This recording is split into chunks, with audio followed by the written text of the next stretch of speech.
اور کل جو مقصد تھا ان کو بالکل ساتھ بٹھا کر، کوئی مانے یا نہ مانے، لیکن جو دیکھ رہے ہیں آگے، بالکل واضح طور پہ پتہ چل رہا تھا کہ پارٹی یا نواز شریف صاحب، یہ مجھے نہیں پتا کیونکہ میں وہاں گیا نہیں، لندن جاؤں گا تو میں ضرور نواز شریف صاحب سے پوچھوں گا.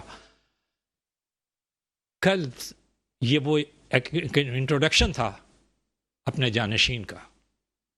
سر بڑی بات کہہ رہی ہے، ایک طرف انہوں نے گورنر راج والی بات کر دی، دوسری طرف آپ کہہ رہے ہیں کہ جانشین کا حوالے سے بات کرتی ہے. بالکل. لیکن یہ کافی ایک ٹوسٹ سچویشن ہمارے سامنے آئی ہے، اس کو مزید گفتگو کو آگے بڑھانا چاہوں گی اور ڈیپتھ میں بات بھی کرنا چاہوں گی. وقت ہوا ہے انفارچونیٹلی ایک بریک کا، بریک کے بعد آپ کے سامنے حاضر ہوتے ہیں.